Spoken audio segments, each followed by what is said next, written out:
how sweet the sound that saved a wretch like me.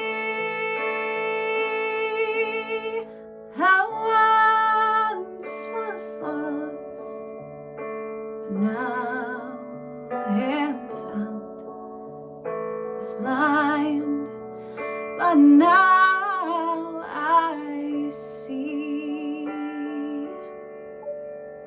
'Twas grace that taught my heart to fear, and grace my fears relieved. How precious did that grace appear the hour I first believed. Amazing grace, how sweet the sound that saved a wretch like me. I once was lost, now am found. Was blind, but now I see. Then Judas Iscariot, who was one of the 12, went to the chief priests in order to betray them. And when he heard it, they were glad, and promised to give them money. He saw an opportunity to betray him, and on the first day of the unleavened bread, they were sacrificed the Passover lamb. His disciples said to him, "Where will you have us go and prepare for you to eat at the Passover?" He sent 2 of his disciples, and said to them, "Go into the city, and a man carrying a jar of water will meet you. Follow him, and wherever he enters, say to the householder, 'The teacher says, where is my guest room? And I am to eat the Passover with my disciples.' And he will show you a large upper room furnished and ready, and prepare for us." And the disciples set out when he went to the city, and found that he had told them, and prepared them for Passover. When it was evening, he sat at the table with the 12 disciples. And as they were eating, he said, "Truly, I say to you, one of you will betray me." And they were so sorrowful, and began to say to him one after another, "Is it I, Lord?" He answered, "He who has dipped his hand in the dish with me will betray me. The Son of Man goes as it is written of him, but woe to the man whom the Son of Man has betrayed. It would have been better for that man if he had not been born." Judas, who betrayed him, said, "Is it I, Master?" He said to them, "You have said so."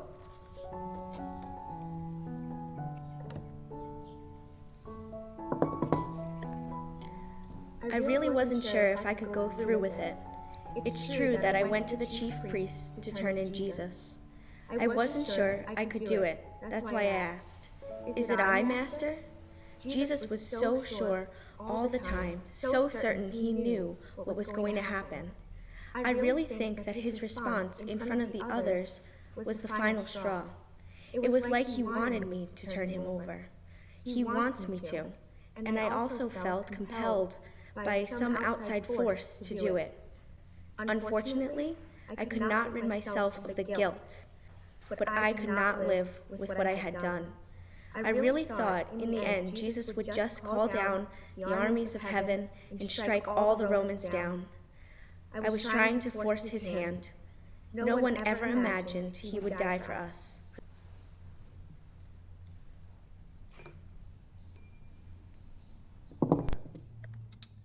And when they had sung a hymn, they went out to the Mount of Olives. Then Jesus said to them, "You will all fall away because of this night, for it is written, I will strike the shepherd, and the sheep of the flock will be scattered. But after I am raised up, I will go before you to Galilee." Peter declared to him, Though they all fall away because of you, I will never fall away. Jesus said to him, Truly I say to you, this very night, before the cock crows, you will deny me 3 times. Peter said to him, Even if I must die with you, I will not deny you. And so said all the disciples.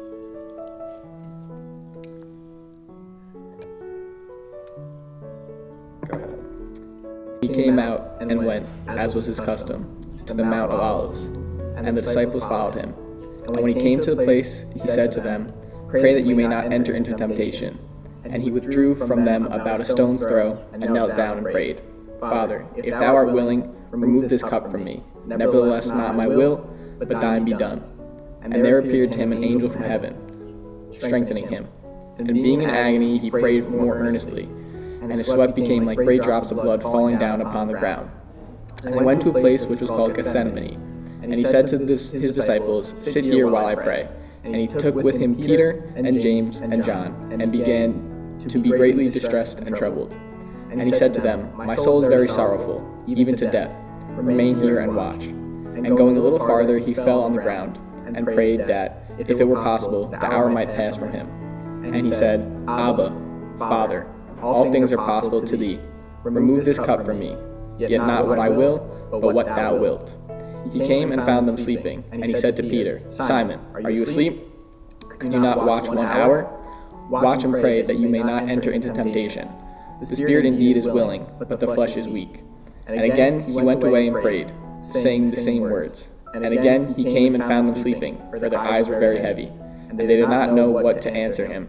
And he came the 3rd time, and said to them, Are you sleeping and taking your rest? It is enough. The hour has come.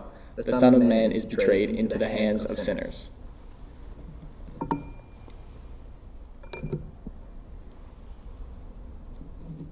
Now when Jesus stood before the governor, and the governor asked him, Are you the King of Jews? Jesus said, You have said so. But when he was accused by the chief priests and the elders, he made no answer. Then Pilate said to him, Do you not hear now how many things they testify against you? But he gave him no answer, not even to a single charge, so that the governor wondered greatly. And Pilate said to the chief priests and the multitudes, I find no crime in this man. But they were urgent, saying, He stirs up the people, teaching throughout all Judea, from Galilee even to this place. When Pilate heard this, he asked whether the man was a Galilean. And when he heard that he belonged to Herod's jurisdiction, he sent him over to Herod, who was himself in Jerusalem at this time. When Herod saw that Jesus, he was very glad, for he had long desired to see him, because he had heard about him, and he was hoping to see him some sign done by him. So he questioned him at some length, but made no answer. The chief priests and the scribes stood by, vehemently accusing him, and Herod, with his soldiers, treated him with contempt and mocked him. Then, arraying him in gorgeous apparel, he sent them back to Pilate.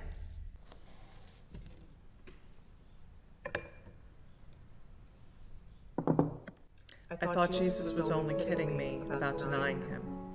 It seems I can't do anything right tonight. Falling asleep when he needed me most, trying to defend him in the garden.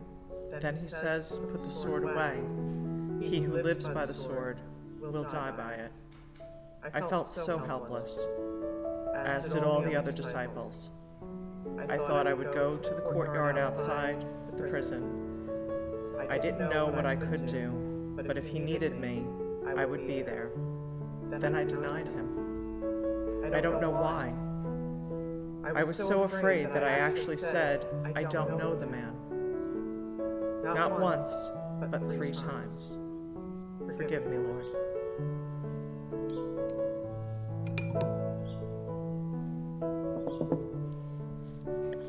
Now at the feast, the governor was accustomed to release for the crowd any one prisoner whom they wanted. And they had then a notorious prisoner called Barabbas. So when they had gathered, Pilate said to them, Whom do you want me to release for you, Barabbas or Jesus, who is called Christ? For he knew that it was out of envy that they had delivered him up.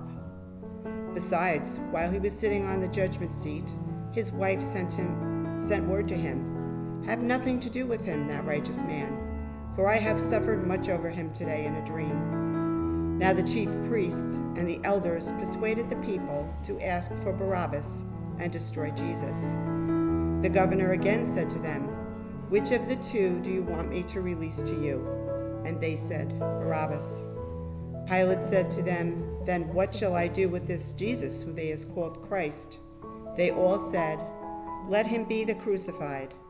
So when Pilate saw that he was gaining nothing, but rather that a riot was beginning, he took water and washed his hands before the crowd, saying, "I am innocent of this man's blood. See to it yourselves." And all the people answered, "His blood be on us and on our children."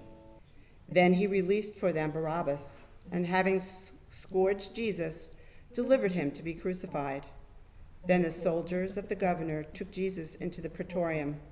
They gathered the whole battalion before him, and they stripped him and put a scarlet robe upon him, and plaiting crown of thorns upon his head, and put a reed in his right hand.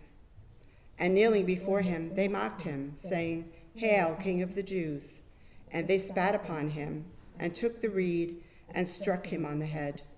And when they had mocked him, they stripped him of the robe, and put on his own clothes, and led him away to crucify him.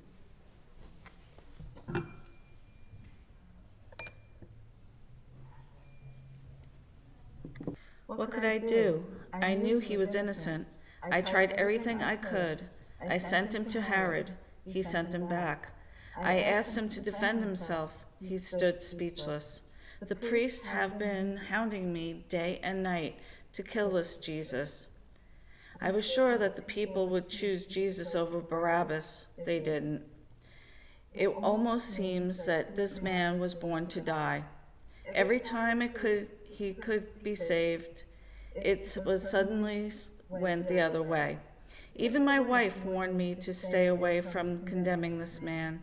Yet the priest persuaded the crowds to not only ask me to free a murderer, but he wanted Jesus crucified. I had him flogged and tortured, but that wasn't enough. I washed my hands of all of them. Forgive me for allowing an innocent man to die.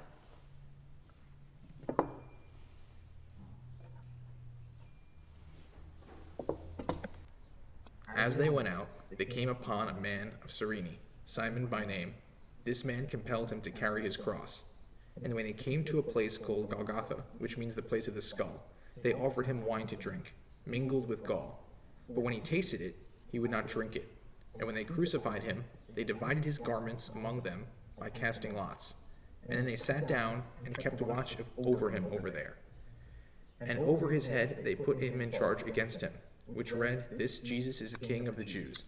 Then the two robbers were crucified with him, one on the right and one on the left. And those who passed by him derided him, wagging their heads and saying, "You would destroy the temple and build it in 3 days to save yourself. If they are the Son of God, come down from the cross."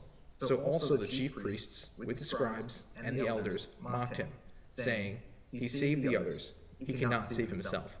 He is the King of Israel. Let him come down from the cross. He will believe him. He trusts in God, and let God deliver him now, for he derides him. For he said, 'I am the Son of God.' And the robbers who were crucified with him also reviled him in the same way.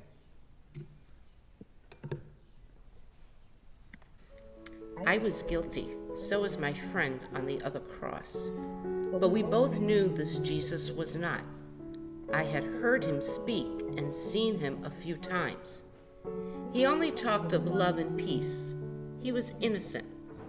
I was upset by all the people who came to mock him as he died, teasing him and taunting him. Even my partner started to deride him, saying, "If you are the Son of God, save yourself and us." I apologized for my friend and asked Jesus to forgive me. I could not believe it when he told me that I would join him in paradise. How could he do that for me after the life that I had led?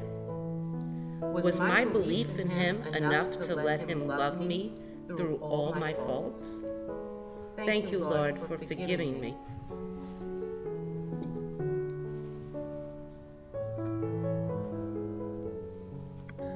Now from the 6th hour there was darkness all over the land until the 9th hour.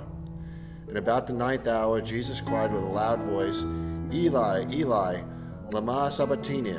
That is, my God, why hast thou forsaken me? And some of the bystanders hearing it said, This man is calling Elijah. And at once one of them ran with a reed and took a sponge filled with vinegar, put it to a reed, and gave it to him to drink. But the other said, Wait, let us see whether Elijah will come and save him. And Jesus cried again with a loud voice and yielded up his spirit.